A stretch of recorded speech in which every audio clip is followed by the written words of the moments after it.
안녕하십니까. 새벽기도의 시간입니다. 찬송가 337장 함께 찬송하시면서 시작하겠습니다.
오늘 우리에게 주시는 하나님 말씀은 마태복음 15장 21절부터 28절까지 말씀입니다.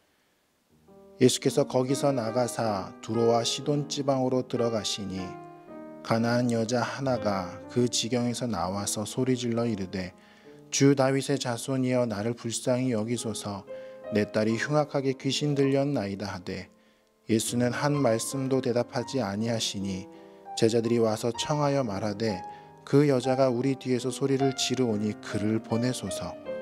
예수께서 대답하여 이르시되 나는 이스라엘의 집에 잃어버린 양 외에는 다른 데로 보내심을 받지 아니하였노라 하시니 여자가 와서 예수께 절하여 이르되 주여 저를 도우소서. 대답하여 이르시되 자녀의 떡을 취하여 개들에게 던짐이 마땅하지 아니하니라. 여자가 이르되 주여 올소이다마는 개들도 제 주인의 상에서 떨어지는 부스러기를 먹나이다 하니 이에 예수께서 대답하여 이르시되 여자여 내 믿음이 크도다 내 소원대로 되리라 하시니 그때로부터 그의 딸이 나으니라. 아멘. 바리새인과 유대 지도자들의 전통과 함께 예수님께서는 아주 격렬한 논쟁을 벌였고 결국은 예수님의 승리였습니다. 많은 군중들도 깨닫게 되었습니다. 무엇이 진리이고 우리가 지켜야 될 규범이 무엇인지 확실히 알게 되었죠. 그리고 멀리 예루살렘에서 온 바리새인과 유대 지도자들은 그만 얼굴이 빨개질 수밖에 없었습니다. 드러나는 거거든요. 의도적인, 계획적인, 여러분 그런 게 다 드러나게 됩니다. 자, 그런 가운데 이 결말이 보고 난 이후 예수님께서는 이방인 땅으로 그냥 가버렸습니다. 그들은 이방인과 적대시하지 않습니다. 그들은 이방인과 교제하지 않습니다. 그런데 예수님께서는 보란듯이 두로와 시돈, 갈릴리 북쪽 해안가인데요. 그냥 이방인 땅으로 가버린 겁니다. 그들이 거기까지는 쫓아올 수 없지요. 그래서일까요?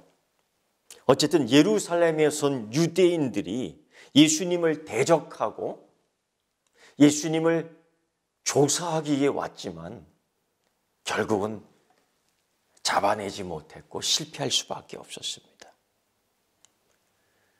그러나 반대로 예수님께서는 정말 그들을 보면서 얼마나 피곤했을까. 예수님께서는 의도적으로 해하려는 그들의 마음을 간파했을 텐데 얼마나 힘들었을까 생각해 봅니다. 결국 예수님께서는 유대인의 무리를 피해서 두로와 시돈으로 가신 겁니다. 이방인 땅입니다. 거기에서 누구를 만나냐면 가나안 여인, 이방 여인. 마가복음에서는 이 여인을 수로보니게 여인이라고 이야기합니다. 제자들이 이 여인의 이야기를 다 기록하고 있습니다. 예수님께 이 여인이 소리를 지르는 겁니다. 다윗의 자손이요. 주 다윗의 자손이요. 이것은 예수님을 향한 신앙 고백적 외침이라고 그랬죠. 주 다윗의 자손이요. 절대 이 바리새인들은 이렇게 부르지 않습니다. 그런데 이 이방인 여자도 이렇게 불러요. 그런데 이 여인에게 있어서의 가장 큰 지금 문제는 그녀의 딸이 흉악하게 귀신 들렸기 때문에 가정이 다 깨지게 되었습니다. 사는 게 너무 힘듭니다. 이제 자녀 그 딸은 이제 죽을 수밖에 없는 것입니다. 그런데 예수님의 소문을 들었죠. 못 들을 리 없습니다. 이때 자기가 사는 이 동네에 예수님이 오신 겁니다. 일생일대에 한 번 있을까 말까 하는 기회인데요. 끝까지 찾아야 되겠죠. 이때 예수님을 만나는 거예요. 이때 고백합니다. 주 다윗의 자손이여. 이 여인의 부르짐에 대해서 제자들은 들었고 반응해야 될 터인데 놀랍게도 예수님께서는 이 여인의 외침, 부르짖음에 대해 전혀 신경 쓰지 않고 무시하는 겁니다. 제자들이 볼 때 너무나 무안했는지 예수님, 이 여인이 지금 간청하고 있습니다. 간청하고 있습니다. 그런데 예수님께서 이렇게 말씀하시는 거예요. 나는 이스라엘 집에 잃어버린 양 외에는 다른 데로 보내심을 받지 아니하였노라. 이 말씀이 맞죠. 일찍이 제자들을 파송할 때에 예수님께서 제자들에게 무슨 말씀했냐면 이방인의 길로도 가지 말고 사마리아의 고을에도 들어가지 말고 오히려 이스라엘 집에 잃어버린 양에게로 가라. 이렇게 말씀하셨거든요. 제자 파송할 때에. 그런데 예수님께서 지금 두로와 시돈으로 와서 하나님 나라에 대한 역사를 이룬다는 것은 이미 말씀하신 것과 이 행동이 일치가 안 되는 겁니다. 예수님께서 나는 이스라엘 집 잃어버린 양 외에 다른 데로 보내심을 받지 아니하였노라. 이 말씀이 일리가 있고 일맥상통하는 겁니다. 그러니까 이 여인이 아무리 외쳐도 소용이 없는 거예요. 예수님의 하나님 나라에 대한 선포와 가르침과 그 능력의 순서가 이미 있는 거죠. 그런데 그래도 이 가나안 여인이 예수님께서 거절했다라는 소식을 듣고서도 포기하지 않아요. 주여 도우소서. 주여 도우소서. 주님 도와주시옵소서. 그럼에도 불구하고 주여라고 부르는 거예요. 이 예루살렘에서 온 바리새인과 유대주의자들의 그 호칭 문제에 있어서는 완전히 다른 거죠. 예수님은 자꾸 그러는 여인에 대해서 다시 한번 두 번째 이렇게 얘기해요. 자녀의 떡을 취하여 개들에게 던지 마땅치 아니하느니라. 굉장히 충격적인 예수님의 반응입니다. 그러니까 이방인들을 괴치구로 취급하는 그 유대인들의 그 전통적 모습이 나오는 거죠. 아까까지만 해도 그 유대인들 장로들의 전통에 대해서 비난하고 비평했던 예수님께서, 평가했던 예수님께서 고스란히 그들의 전통을 사용하는 겁니다. 자녀의 떡을 취하여 개들에게 던지기 마땅치 아니하느니라. 유대인들이 이방인 취급을 그렇게 하는 거거든요. 즉 여기에 의미에 있어서는 예수님께서 말씀하신 거예요. 이방인 길로도 가지 말고 사마리아인의 고을에도 들어가지 말고 오히려 이스라엘 집 잃어버린 양에게로 가라. 순서예요. 유대인들의 우선권이 있는 거예요. 예수님께서 말씀하신 겁니다. 그런데 이 여인이 그걸 알고 있는 겁니다. 당연히 하나님 나라는 유대인에게 우선권이 있습니다. 그렇지만 집에서 키우는 개 역시, 작은 개 역시 주인의 것이 아닙니까? 이 작은 개 이방인도 부스러기라도 먹어야 되지 않겠습니까? 주인이 주시는 은혜 먹고 살아가는 개, 주인이니 이 개를 살려주셔야 되지 않겠습니까? 결국 뭡니까? 24절에 이스라엘 집에 잃어버린 양, 이 누구냐? 굉장히 큰 의미입니다. 이스라엘의 잃어버린 양이 누구냐? 이방인도 포함되는 겁니다. 하나님 나라에 들어갈 수 있는 자가 누구냐?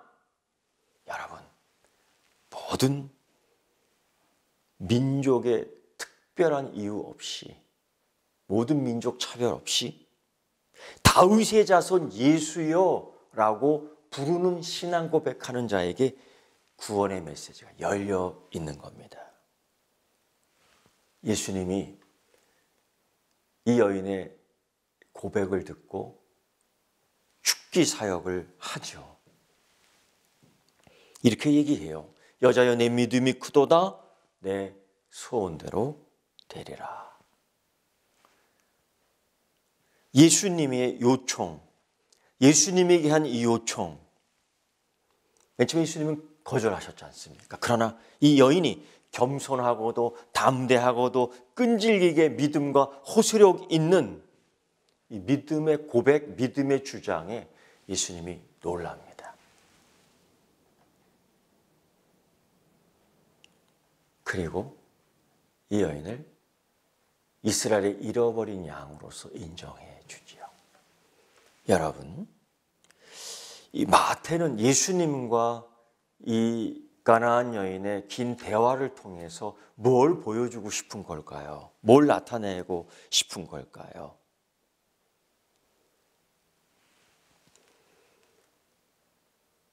하나님께서 우리에게 이루시려고 하는 그 역사, 하나님께서 우리에게 주시려고 하는 그 은혜, 여러분 받을 수 있는 그릇 만드는 그 고백과 기도와 그 겸손과 담대함이 여기 오늘 이 시대에 여러분에게 있어야 될 줄 믿습니다. 기도하겠습니다. 주님 기다리네 나 모든 기뻐 소명치 산들도 주님 앞에 굽혀 절하며 내 마른 땅 위에 또 준비야